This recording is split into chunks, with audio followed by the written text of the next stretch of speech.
Hey everybody, I am John Wilkinson. Welcome to Getting Real Estate. We are the Living Colorado team, and I'm joined here with Kenda. Thanks so much for joining us. John and I are both relatively new to the Colorado area, and we realized that we need to understand what's going on in the area around us, and we need to understand all of these different communities. So we were talking one day and we decided, hey, let's do a podcast so anybody who's moving to the area can follow along with us. And even if you've lived here forever, you're still going to discover new things by following the podcast. So if you know anybody who's thinking of moving to Colorado, please let them know about our podcast, like and follow it, and we'll take you along with us as we explore the area.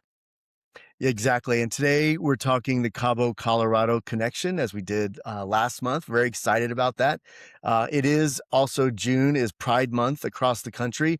And we thought it would be fun to see what's going on in Cabo from a real estate perspective and also just general kind of Pride Month activities that are going on in Cabo.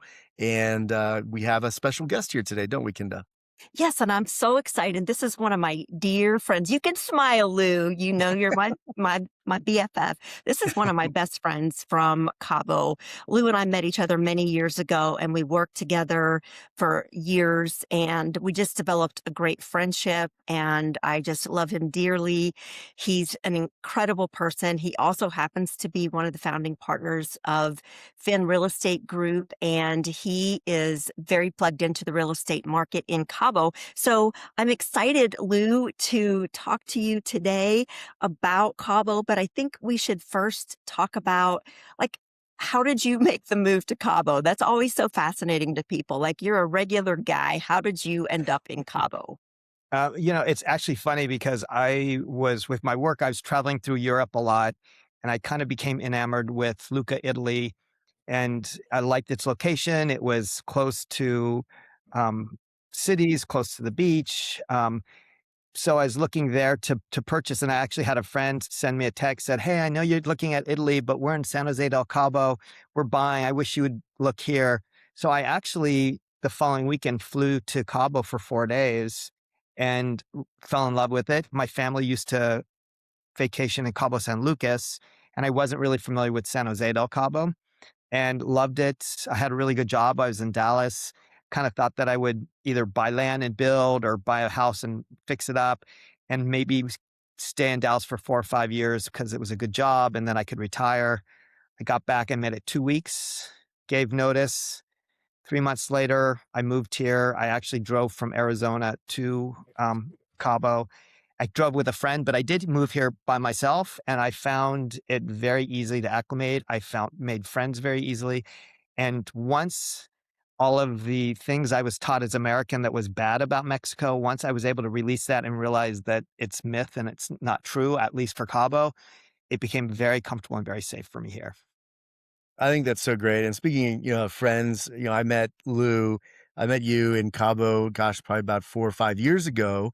Right. And you really helped us, Billy and I, just meet people and you really get acclimated into the town. I found it to be a really great transition for us when we were visiting to have somebody to talk to. And as a gay couple, that was a concern for us and just like meeting folks and how do you do that in Mexico?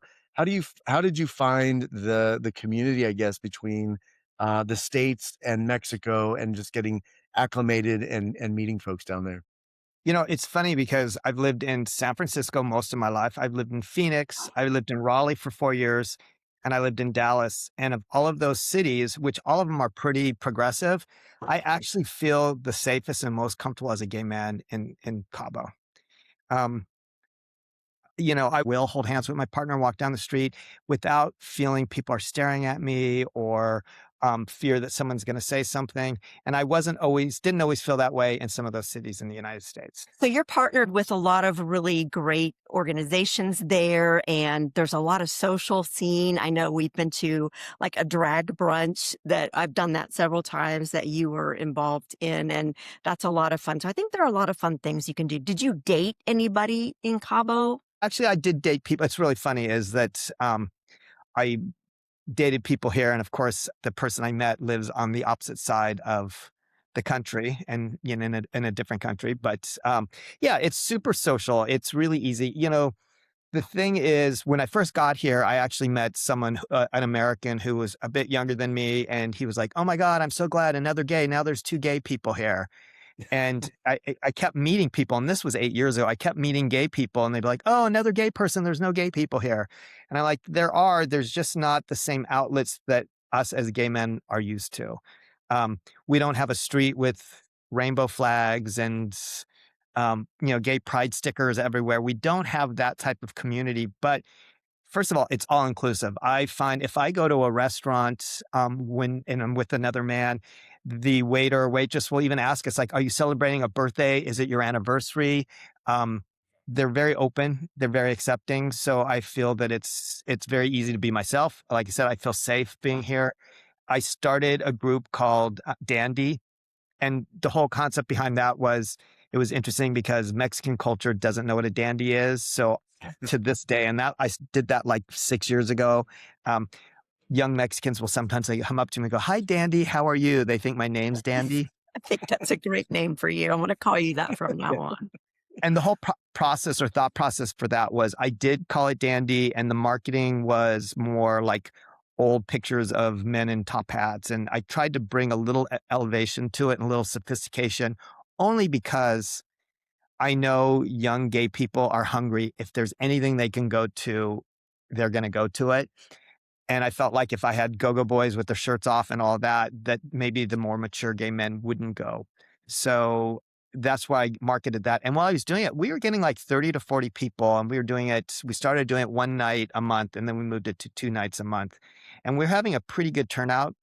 COVID happened, so everything got shut down. And then as we started being able to not be under quarantine, just the real estate market here just boomed and took off. And I became so consumed with that that I did drop the ball on doing the weekly events. But we do have a new gay bar in town. So we actually have two gay bars now in San Jose, and it's actually great. La Legua is the new one, and it's beautiful. It's beautifully designed. The drinks are fancy. It's a little higher price point, and it's in the back of the Flamboyant Hotel. The Nice. other one has been here for about 2 years, and it's called Loco Racer, and it is the epitome of dive bar. I mean, I went there were 3 couples that went, we were all a little older, and we showed up early. We were the only people in there. They were very excited we were there. They had folding tables from Home Depot, which folding chairs around it, and as we sat down, the waiter came and offered each one of us a cigarette if we'd like a free cigarette. But it was cute. There was a drag show with a drag queen that was so bad she was good, and it Right. was it was fun, and we learned that we were there about 4 hours too early. 4 hours. Everybody Wow. loves a ratchet drag queen. I mean, Exactly. Yep. yeah, it's the best. That is the best. I think speaking, socially, I'll also say, one of the things I really, left impressed with from you is just your knowledge of, the real estate market and also the friends and investors, flippers, house hackers, et cetera, in Cabo that you work with. How did you build your network, your business network in Cabo, and how do you see like the future in the next, 4 to 5 years? I know there's a lot of movement to the East Cape, but what's happening in San Jose and how did you kind of build your network there? I'm learning that I'm extremely extrovert. I've never categorized myself as that, but I like people. I like going out. I'm really social. I got my first few buyers actually sitting at the bar at La Lupita's, and I wasn't drinking, but I would have dinner there because I didn't know anyone. So I liked the tacos. It was cheap, good food. So I'd sit there and couples would sit next to me and I just moved to Cabo, and we'd start a conversation. And that was how I started. I feel the big turning point for me here was during COVID. I met friends who were staying at Flora Farms, and they were quarantining. So they were there for like 2 or 3 months, and we all became friends. And, for those of you, I don't know, if Flora Farms is fractional. So you're purchasing in 2-week increments. And, a lot of people purchased a few years ago, and they purchased 2 weeks, 2 weeks, 2 weeks, and now they owned enough. And the price of that has gone up. They were able to sell that for a good amount of money and actually use it to purchase a house. Obviously, wouldn't pay full price, but it definitely made obtaining a house much easier.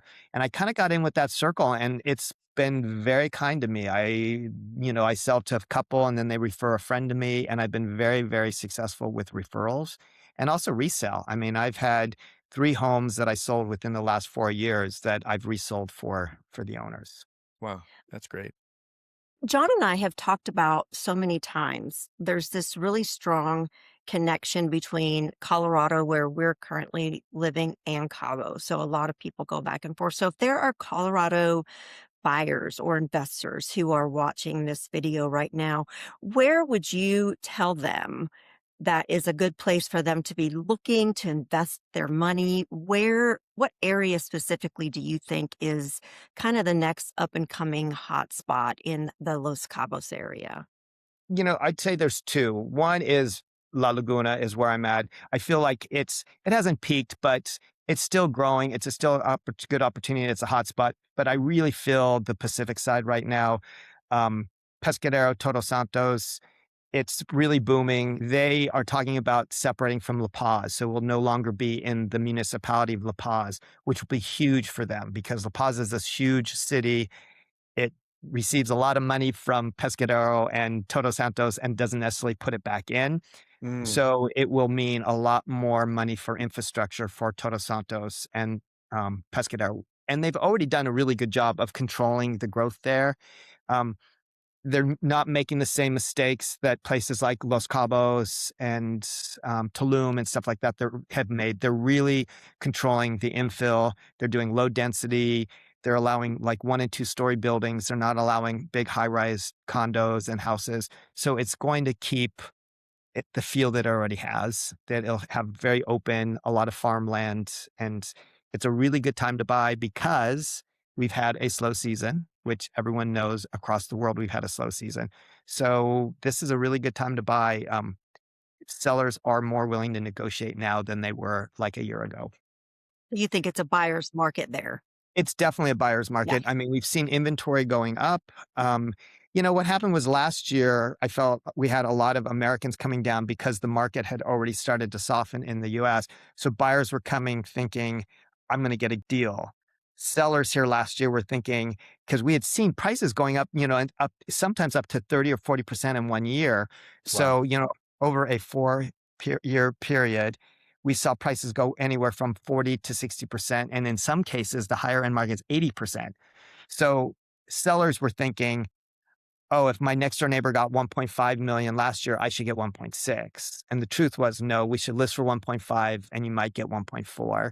So we had sellers that were unwilling to negotiate and buyers that were coming in with unrealistic expectations. This year, it's changed a little bit. I think sellers are more willing to negotiate, and I think buyers are understanding the market a little bit better. So it is a good time. Interesting. So, and from a buyer's perspective, one of the things, well, there's 2 questions that are unrelated. So I'll start with one. Ken and I spoke about in a previous episode about infrastructure, and you mentioned, Pescadero and Todos Santos, that they're limiting kind of like the infill and high density projects, whereas Cabo San Lucas obviously has a lot of density, a lot of condo developments, but they're having some water issues. Have you seen that kind of trickle up to Todos Santos and Pescadero from a water perspective, or what does that look like? No, it's interesting. And again, that's a whole nother segment, but there's the Tropic of Cancer that runs across Baja Sur. And that changes the weather patterns. So if you're even flying over, it's like brown, brown, brown, and then this little green stripe. And that's basically like Miraflores, more towards the East Coast side. And it comes all the way over to the West Coast side. And it comes right through Pescadero and Todos Santos. And it's really interesting. You're even driving and it's like cactuses and very dry. And all of a sudden you see palm trees. And then you come in and I feel like when I drive into Pescadero, it feels like the Imperial Valley in California a little bit. It's like, Mm, it's, lush green, lots of basil being grown, peppers, a huge percentage of cherry tomatoes, peppers, and basil is what you're buying. And it's coming from Pescadero. wow, I didn't realize that. The other question too is, and that's great for people because I know even for Billy and I thinking about where do we want to purchase in. It's definitely going to be somewhere on the peninsula, but whether East Cape or Todos Santos or Pescadero, But thinking about like a buyer, obviously Ken and I know you obviously know how what it takes to buy in Mexico. Do you find that buyers are aware of what they need to do? Do they think they can get a mortgage? Or is it kind of hit or miss? It's primarily a cash market, and Mhm. that's good and bad. It makes it harder for people to buy, but it also protects the market because we don't have that people where they're upside down on their mortgage, they owe more than the house is worth, they do the fire sale, and it just causes prices to plummet. That's not gonna happen here because it's a cash market. In worst case scenario, you rent the house out, it's still a very, very lucrative rental market. So there is security of that, and that's something I've been telling buyers, like, if you're waiting to get that bargain basement deal, it's not gonna happen. I mean, the only time that may happen is and we don't even see it as much. Maybe someone who bought a house 20 years ago, they've passed away. Their children just don't want to deal with it, and they're not exposed, and they don't realize how much prices has increased.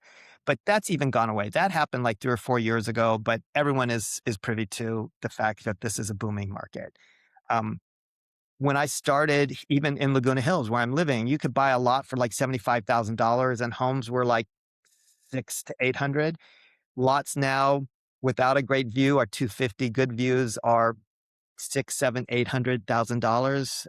Wow. Homes are now basically we have one house that's under 1 million, but it's a very small house and needs a lot of work. It doesn't have a view. Most of the houses are close to 2 million on up to the mid 3 millions. And that's just been in a couple of A years couple of that's years, yeah. yeah, that's And crazy. that's why Pescadero and Todos Santos are great. Prices have definitely gone up, but you can still buy land and you can still get homes for a reasonable price. You're And really familiar with that area. yeah, That's a an area where you have really spent a lot of time. Can you talk to us about are there good places to eat? Are there hotels? Like how's the day to day? What's it look like to actually like maybe live there? it's great. Like Pescadero, it's farmland. So it's dirt roads, unpaved roads. Um, It's unusual because you can see farmland going right up almost to the ocean, which you don't see very often.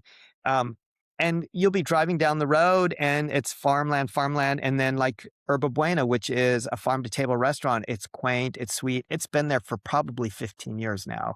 And it was probably the first nicer restaurant. But we have Mas Olas, which is a Kimpton hotel, and they have three amazing restaurants. San Cristobal, which is a beautiful boutique hotel. They have got a great restaurant. Some of my favorite taco stands are in the strip between Pescadero and Todos Santos. Agricole, which is so superior to any Whole Foods type market you have in the United States. It's absolutely stunning, priced well. They have a restaurant, which is actually my favorite restaurant in all of Los Cabos, called Campo de Cocina, and they also do takeout food there, which is great. So yes, you have a little bit of everything. If you want fine dining, there is fine dining. If you want just that little taco stand on the side of the road, we have that as well. So Yeah. how far is Todos Santos from like Cabo and how far is Todos Santos from the airport? Okay. So what's interesting is from Cabo San Lucas, it's about 45 minutes. From San Jose, depending on what part of San Jose, it's an hour to an hour and 30 minutes. It's an hour from the airport, but what's interesting, it's also an hour from La Paz Airport, and La Paz is starting to get more flights. So you actually have two flights. And the thing that I really love about Pescadero is that it is farmland. So you don't have the big grocery stores like you have in San Jose and Cabo San Lucas, but there's a fruit stand. It's like a big palapa with fresh produce, and it's really wonderful. And then down the street, you have the fishmonger, and then you have the butcher, and it's kind of old school, but you're getting the best quality. And what's really interesting is I have friends, and they'll actually like get in these debates of like, oh no, this fishmonger is better than this fishmonger. Oh no, no, I only buy my meat here, or I get my pork from this guy, but this guy has better beef. Um, Most of even your meats are local, so Wow.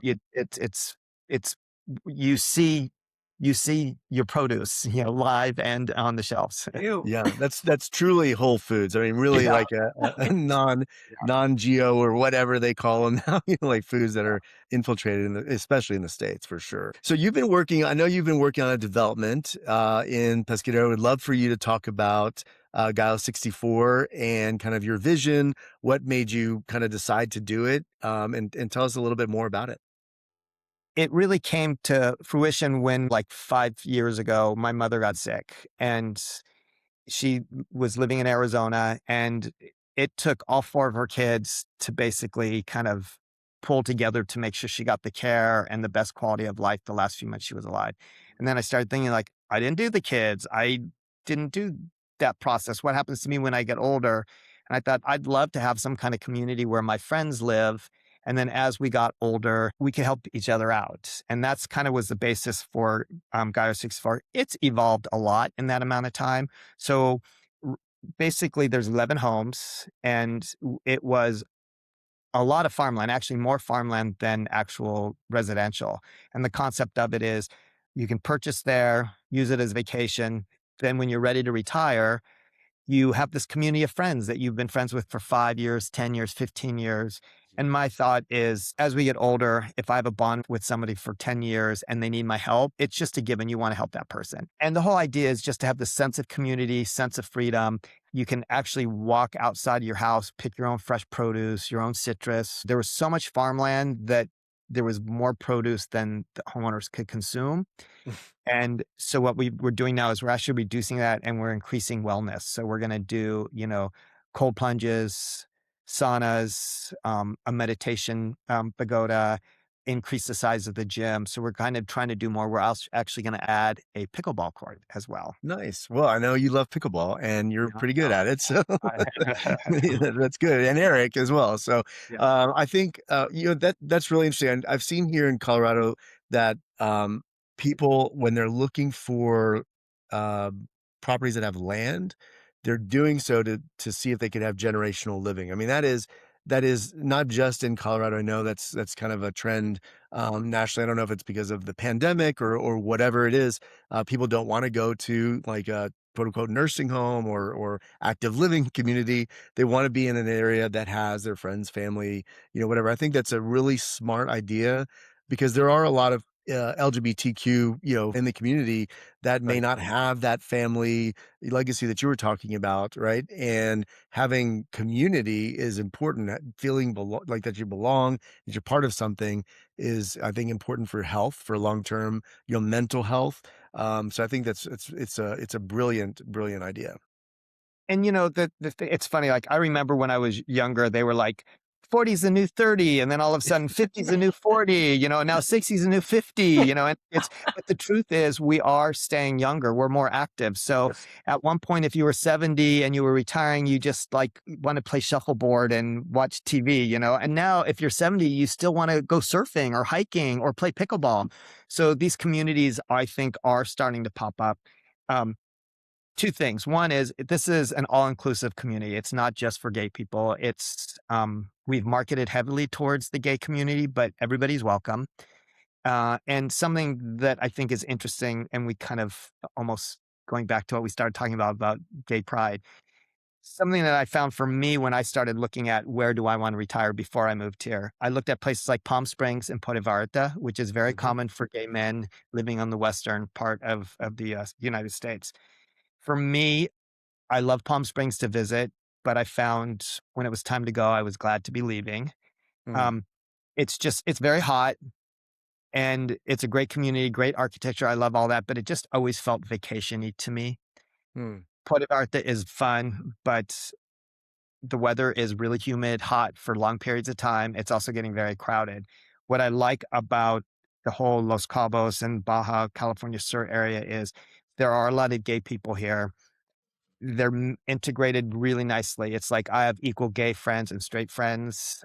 We do dinner parties. We go to the beach. We go out to eat. We do things in a group. It's not so much like going to the club and dancing. And when we do go out, there's a place called Crania here, and it's out by the beach, and it's a big rusty crane with disco balls hanging. And what I really love about it is when they have famous DJs and bands come. We went to like Rufus Del Sol last year was here, and I'll be dancing and there'll be gay people, straight people, there'll be an 18-year-old and a 60-year-old, and everyone is dancing and having a good time, and there's no sense of separation. I hear from so many of my gay friends that live in places like New York and San Francisco and LA that they feel like when they go to those clubs, they feel invisible or they feel Mm, like too old. And I don't yeah. feel that. It's super social. So I Yeah. do that it's not about gay or straight hair. It's just about really good people having a good time and bonding. I mean, I think, and I don't know what you think. I see so many similarities between Cabo and Colorado. I feel the same here. It's one of the reasons why we decided to move from Texas.